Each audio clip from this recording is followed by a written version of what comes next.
Craving the perfect holiday snack? Check out Farmer Bill's Biltong. Think beef jerky, but better. No sugar, no preservatives, just pure animal protein goodness. Crafted from premium grass-fed beef or bison and air-dried to perfection, Farmer Bill's Biltong is nutrient-packed, energy-dense, and perfect for an on-the-go treat or a standout snack for your next party. My favorite is the original bison, but the other flavors like the original beef, smokehouse, and spicy chili had me second-guessing that choice more than once. Visit FarmerBillsProvisions.com to grab a 1-pound slab or a variety pack and use code BIZBIT10 for 10% off. Farmer Bill's Biltong, don't be the 2-liter guy at this year's Christmas party. We are the only app that you can download and from $10 already within 1 minute, and without doing any KYC, AML registration or verification, you can buy your first sats. You can do this 24/7, and you receive the sats or the Bitcoin directly into your non-custodial wallet. So that's really a world's first and something that I haven't came across in Europe or anywhere else in the world. Welcome to the Business Bitcoinization Show, the show dedicated to helping you enrich your life and grow your business with Bitcoin, the hardest money on planet Earth. I'm your host, Josh Friedemann, and our guest today is Julian Liniger, who is the co-founder and CEO of Relai, Europe's easiest Bitcoin app. Today, we're going to be talking about some of the European Bitcoin landscape, so to speak, as well as Julian's journey to starting Relai. I think you're going to enjoy today's conversation, but before we get to it, we do have this week's Bitcoin Meetup Spotlight, and this week, it's the Westwood LA Bitcoin Meetup. The Westwood LA Bitcoin Meetup takes place on Wednesdays in Westwood, Los Angeles. The group exists to create a space for Bitcoiners to get together and enjoy a good time. It's hosted by Toxic Happy Hour co-host Anders, so you'll get first dibs on updates for events like the Toxic Happy Hour Pleb Party happening in Miami during Bitcoin 2023. You'll also get access to discount codes for all major Bitcoin conferences through the in-person meetup or by listening to the virtual Toxic Happy Hour hangout on Twitter Spaces every weekday afternoon. For more info, go to meetup.com/BitcoinLA or follow Anders on Twitter @Anders_. And if you don't happen to be in the Los Angeles area, but want to find a Bitcoin meetup near you, I encourage you to download the Oshi app where you'll be able to do just that. Now, we're going to get to our interview with Julian right after this. Business owners, unlock the benefits Bitcoin has to offer your business with the Bitcoin for Business Quick Start Guide. This 27-page guide highlights the 6 ways you can grow your business with Bitcoin. Check it out in the show notes. Julian, welcome to the podcast. Josh, thank you very much for having me. Looking forward. So I like to start off every single interview with a few questions that help us to get to know you a little bit better and give us some insight for our own lives. So you ready for these? Of course. When and how did you first learn about Bitcoin? So that was in 2015 when a friend of mine who was really a techie, and I'm not, I'm a business guy, he introduced me to Bitcoin and crypto at this point. And I thought it was fascinating, to have something of value that you can exchange and transact with 24/7 without a bank or a government, like without any third party, just basically value or money on the internet, something you can trade 24/7 on the internet without any third party. That was fascinating to me, but it took me another two and a half years probably to really get into it and really to understand how revolutionizing it could be potentially. And then I spent half a year in the States in 2017, where I did an exchange semester, and that's really, I think, kind of where it hit me. And then I came back from this, finished my studies, and wanted to be independent in this field. So yeah, that's then basically how it all led to me building my own Bitcoin startup. And the next question is this: what's an insight or fact about Bitcoin that you wish everyone understood? Bitcoin is really fundamentally, and that's also something I only understood like probably end of last year, is fundamentally the first public financial infrastructure that we've ever had. We had gold, which worked well as kind of a sound money, a store of value. But then the whole infrastructure, that's just a resource, right? But then the whole financial infrastructure based around central bank and commercial banks, they were all, this is all private. Like the Fed is a private institution. The European Central Bank is a financial institution. The BIS, the Bank of International Settlement, which is at the core of all this, is fundamentally a private institution. And obviously all the commercial banks that we know, like JP Morgan, where you guys live, and maybe UBS, where I live in Switzerland, and all these kind of big banks, they are obviously all private. So we never had before a financial network that was public, that was open to anyone, that can't be censored, and that is decentralized. And that's, I think, the power of Bitcoin, is that we can all now own one small piece of this first public financial infrastructure. What is the Bitcoin resource you most recommend to other people? Well, that's easy. It's Saifedean's book called The Bitcoin Standard, obviously. There's now the Fiat Standards, which I haven't read yet. Apparently, it's also very good.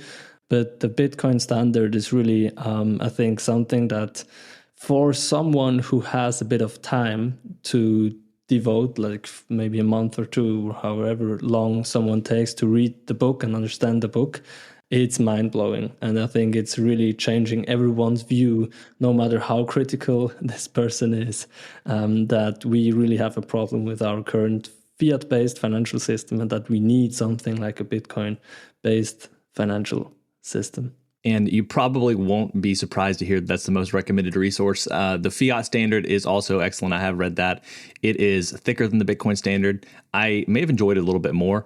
I think part of it was that the Bitcoin Standard gave you like the mental furniture on which to hang these new thoughts, where previously you come into the Bitcoin Standard and for most people, it's like totally new concepts. And then I also saw, I think it's Principles of Economics that Saifedean's coming out with as well. And it's an even thicker book. So it sounds like each single step of the way, the books are getting thicker and thicker, but they're all, so far they've been excellent. And I have not yet dug into Principles of Economics, but I'm looking forward to that. So question number 4, beyond Bitcoin, what is a resource, tool, or an idea that's been helpful to you or your business recently? It's also an idea or a concept that is also written in a classic book called Essentialism by Greg McQuon. I don't know if I'm pronouncing that right. And it's really a very good tool and kind of a good mindset to be in. Like this whole essentialism concept is really I think the subline of the book is the disciplined pursuit of less. So it's really about, it's not saying no to a lot of things at the get-go. It's really about analyzing more in detail what is really worth my time as an individual or as a group of people working on something like in a business.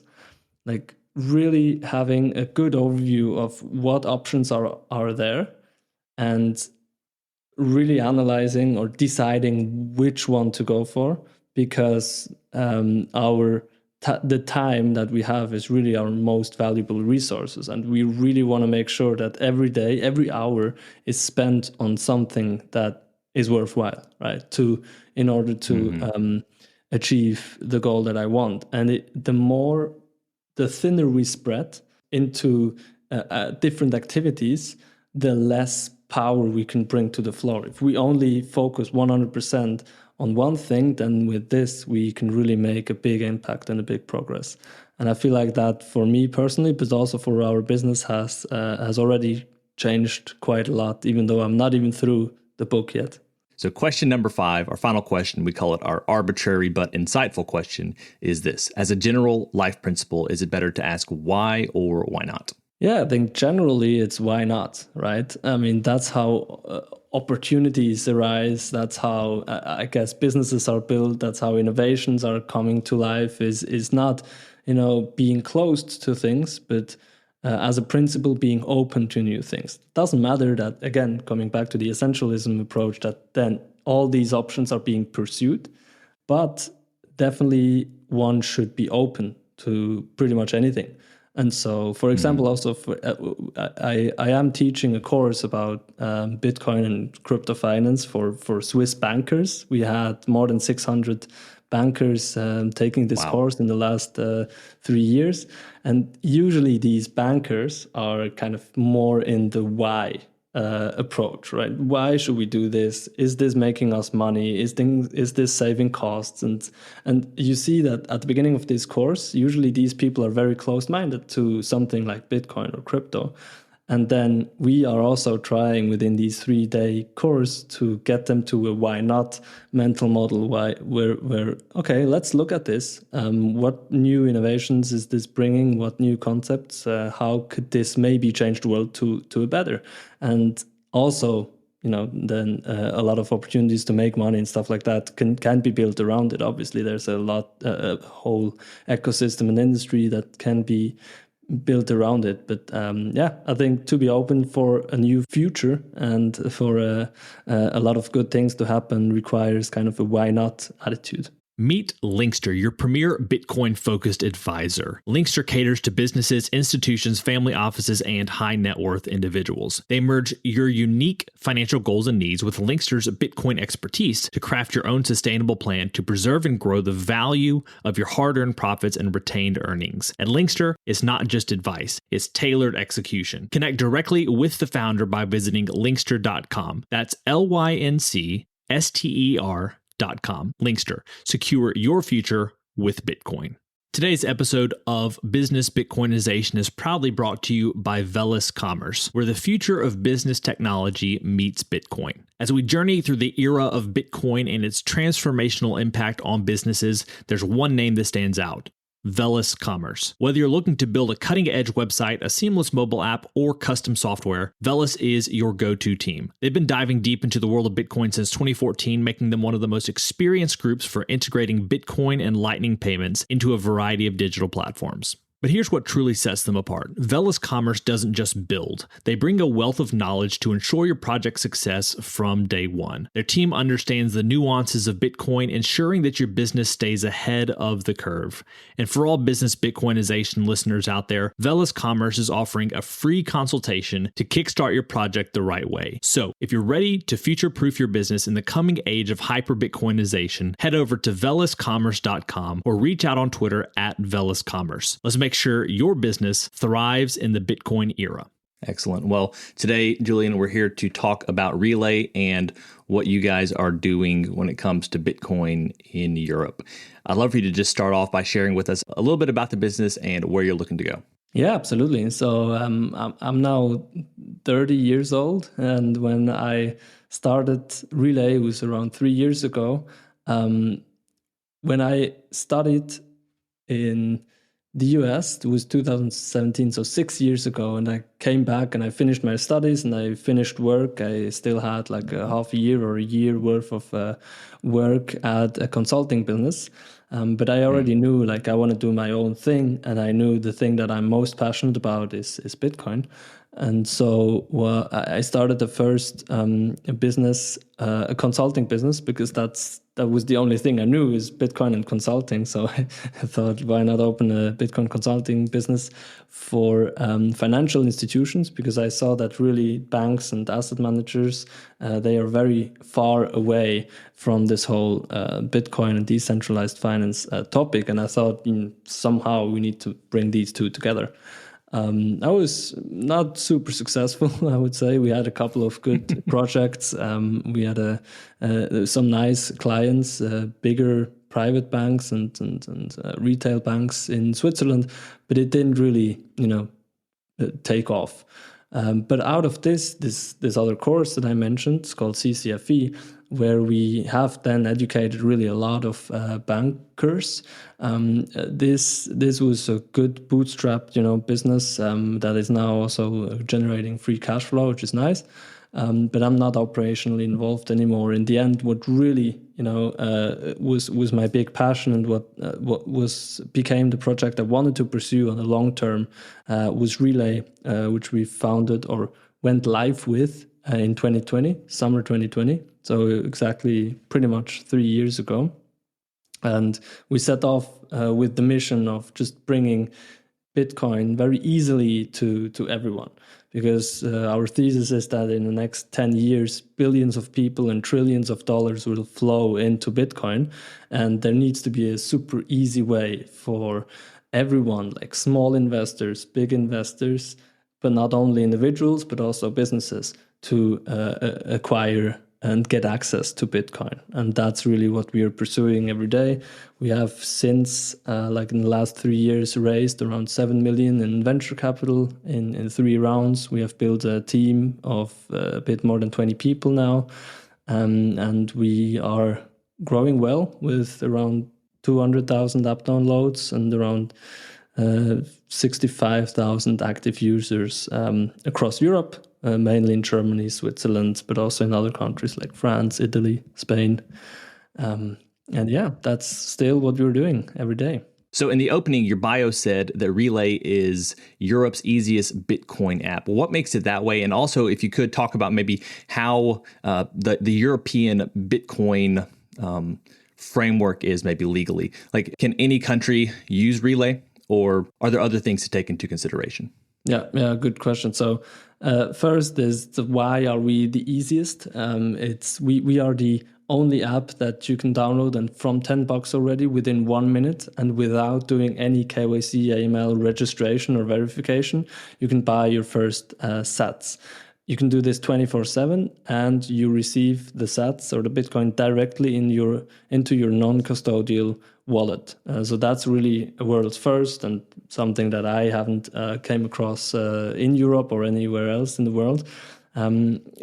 Because most of the other crypto exchanges or Bitcoin brokers, they usually require you to do KYC, AML verification at the beginning, and usually they are custodial, so they hold your funds, they hold your Bitcoin, and you need to somehow withdraw them, which in the end, this whole onboarding and the whole withdrawal process from the first thought you have that, oh, I want to buy Bitcoin, until you actually have the Bitcoin into your self-custody with your private keys, is quite a lengthy and cumbersome process. And we basically took that process and compressed it to within 1 or 2 minutes if you're lucky.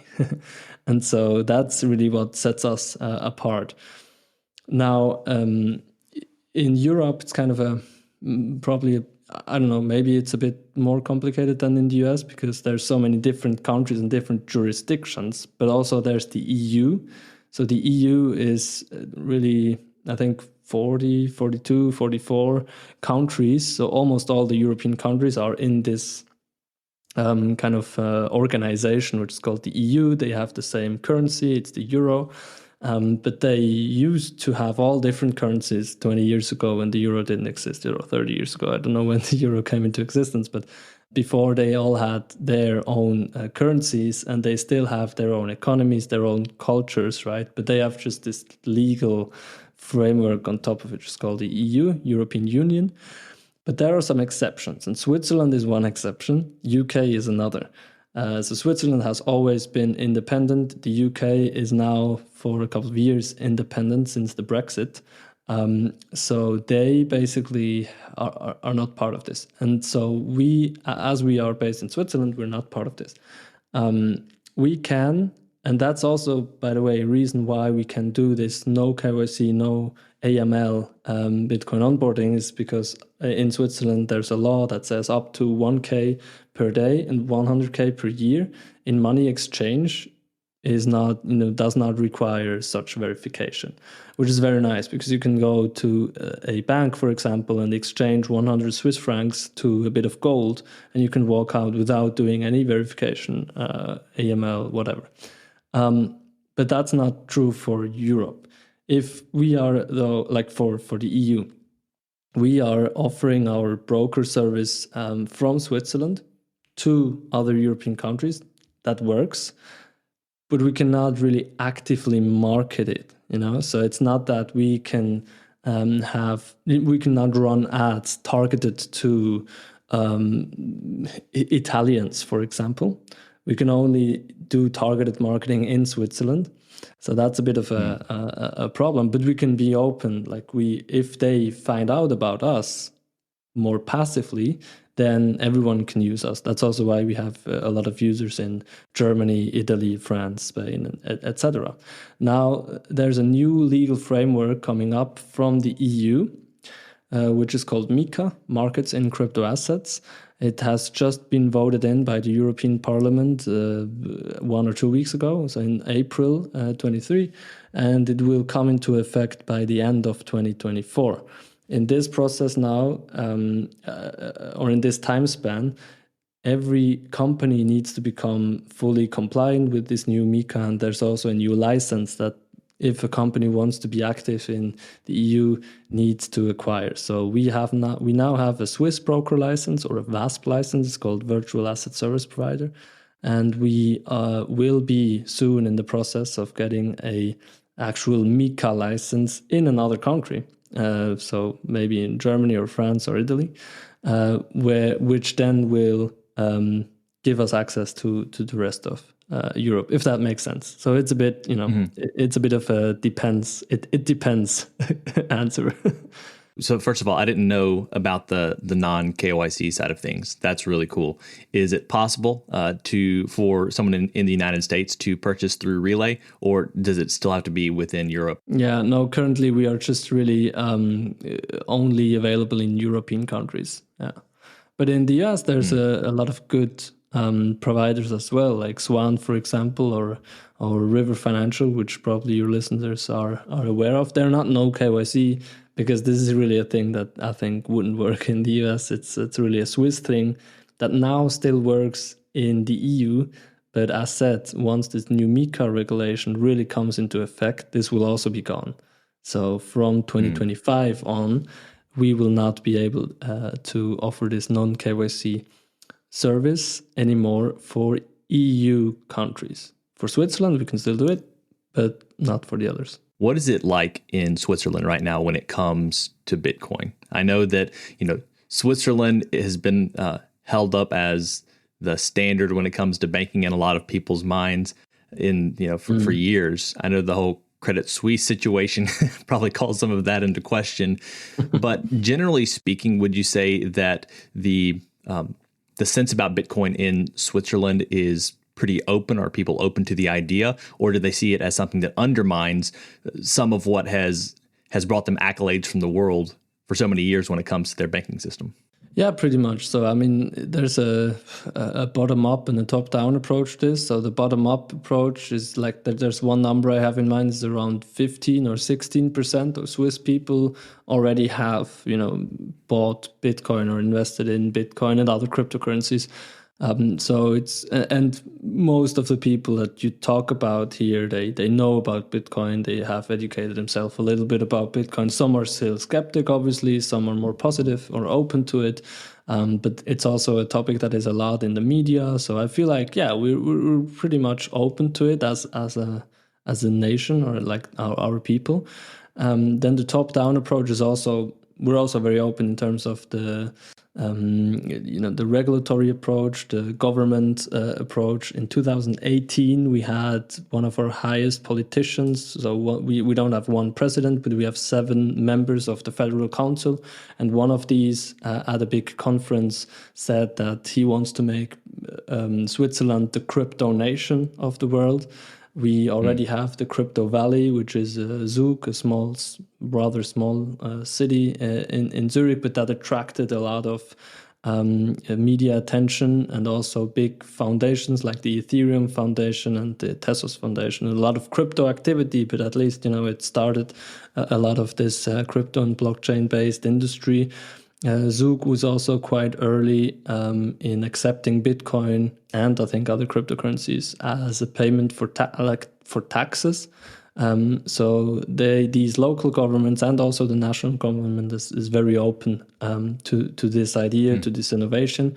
And also a fact that not a lot of people know is that the Swiss Bitcoin Association, so BAS, Bitcoin Association of Switzerland, is the biggest one in Europe. So even though Switzerland only has 8 million people, Germany right next to it has like 10 times more, around 80 million. We still have the biggest, one of the largest, or I think the largest European Bitcoin Association here with regular meetup, regular events. Andreas Antonopoulos, for example, came to speak at one of these events and stuff like that. So Saifedean Ammous as well. I attended that one. So there's a lot going on in this regard in Bitcoin and crypto in general in Switzerland, which I think is very cool, and it's ongoing. So it was not a quick hype or fad. There's really a lot of competitions and also a lot of people on the streets that are working towards this, and they're very open to this topic. Do you see legacy banks, the larger institutions, adopting it as well? Or do you see this as, you mentioned earlier, the bottom-up approach? Do you see a new generation of businesses and organizations rising up in the future? Yeah, both. I think in terms of the banks, it was, at least for the last 5-6 years, it was the case that the smaller banks were more agile and more innovative in that topic. Well, probably in every topic, right? But also specifically in this Bitcoin and crypto topic, they were the early movers. So there's a bank, an online bank, a very innovative one called Swissquote, that already offers Bitcoin and crypto trading since 2017 or 18, I guess, and actually made great results with that, obviously. There's also some private banks like Marki Baumann, which is a plus 100-year-old private bank, really an institution, in Zurich and Switzerland. They are offering their wealthy clients Bitcoin and crypto as well. And there's also retail banks and a couple of more of them that already for years are active in this space. But they are more on the smaller side. The really big ones, like for example UBS or Credit Suisse, they're really passive and about this topic until recently. Actually, interestingly, Credit Suisse, before they really got in trouble and before this whole UBS forced acquisition or merger, or however you want to call it, happened, they announced a big funding round of a crypto custody business here in Switzerland called Taurus. Probably the news went all over the world. You can Google it. It's they let a 60 million funding round to acquire this business. Almost acquired this business with it, in order to become the one of the prime digital asset banks or something, they say. So they have the vision to become the biggest digital asset bank or something. Well, probably this project is now a bit on hold because they have other problems, right? But so it's definitely it definitely shows that smaller banks, but also bigger banks, are more and more getting into this field. And I would be very surprised if in 5 to 7 years, not the majority of banks are offering some kind of Bitcoin and crypto offerings. That's very interesting. So within that framework, where do you see Relai? Is this do you foresee yourself potentially becoming the largest Bitcoin only exchange in Europe? Do you want to begin offering additional products to new types of customers? Where do you see yourself going in the future, in as much as you feel like you can share that right now? Because I'm sure there are always considerations for when and how to share new announcements. Yeah, no, I think that's already kind of the case, that we are the biggest and most well-known Bitcoin-only on-ramp in Europe. So if the discussion is about fiat on-ramp to Bitcoin only, like a Bitcoin-only company, then we're probably by many metrics, or most metrics, the biggest one. And that's also obviously the goal, to stay the biggest one, to grow massively from here, to make it really a profitable and sustainable business, raising some more money, expanding some more in terms of geography. So we have a handful of strong countries, but there are many other countries in Europe as well. So expansion in terms of geography, but also in terms of product offerings, product lines, and also customer segments. So that there's a lot to expand and grow and scale still, but all with the goal of bringing Bitcoin in an easy way to 400 million Europeans, right? And to hopefully in the process become or stay the biggest Bitcoin-only fiat on-ramp. Because as said before, we really believe that in the next 10 years, a lot of people and a lot of money will need to flow from the old,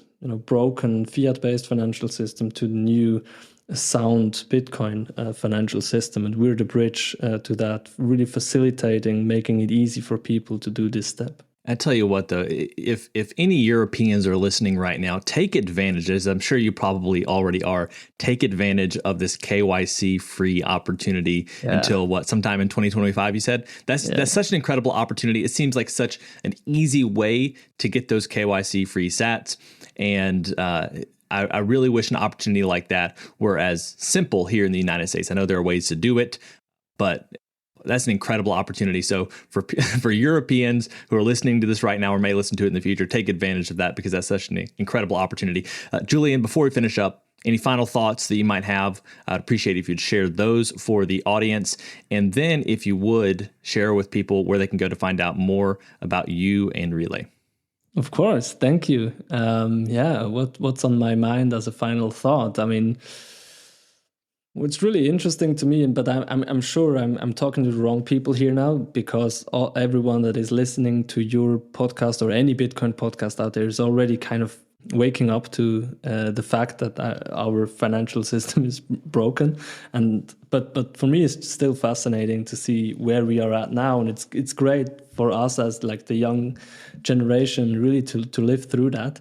I feel like we are in the middle of a financial crisis that is way bigger than the last financial crisis, 2008-9, with all the bank failures. Like I could never have imagined until half a year ago that the UBS will be forced by the Swiss government over a weekend to buy Credit Suisse because it was broke.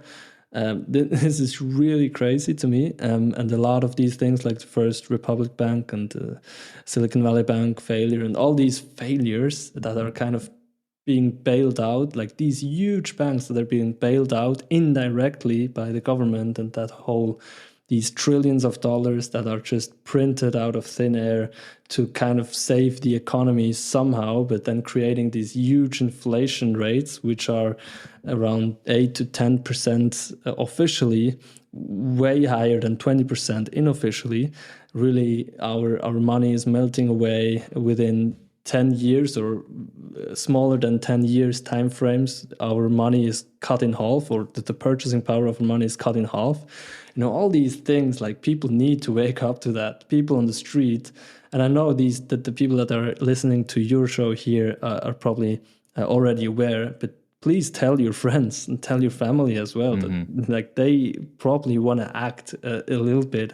I'm not telling them to go all in Bitcoin, but maybe just educate yourself a little bit about Bitcoin, whether this could be a potential alternative. Maybe also gold. Maybe you have something else that works for you. But just stop kind of trusting the financial system. The fiat world is kind of over, and we need to find a solution here all together as a society if we want to make it. These would be maybe my thoughts. A bit negative, but also very hopeful and positive for the future. Just think we are in a crisis, and every crisis also means opportunity, right? So we, as the young generation now, I feel like we have the responsibility and the opportunity to make it all better. That's it. And where you can find out more about us, about me, is basically on all the social media channels. Obviously, I'm on LinkedIn, Relai's on LinkedIn. I'm on Twitter, Relai's on Twitter. That's probably our best channels to get in touch with us. We're also on Instagram, and we have a good website that's quite informative, with also a blog and a lot of information on it. Actually, we also do a podcast, a Relai Bitcoin podcast, where we interview cool people. We already have had Jeff Booth on there, Natalie Brunel, for example, and Dan Held. And, great people that are educating the world about Bitcoin. So, pay us a visit and let us know if you have feedback. Excellent. Julian, thank you so much for your time today. It's been a pleasure. Thank you, Josh. Well, friends, it's a wrap. Thanks so much for listening to this episode of the Business Bitcoinization Show. If you want to reach out to either me or Julian, you can find our links down in the show notes. And if you're in Europe and want some KYC free sats, consider Relai. As always, keep building, keep growing, and until next time, keep living and leading well. If you're a regular listener of the podcast, thank you. If you want to take a further step in your support for the show, you can help us grow by listening on Fountain, a value-for-value podcast app on iOS or Android.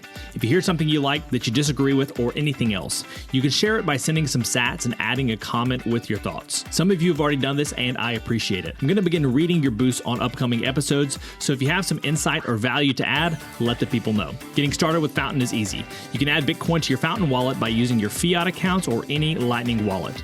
And one of my favorite features is that once you're using the app, you can earn sats just by listening on Fountain.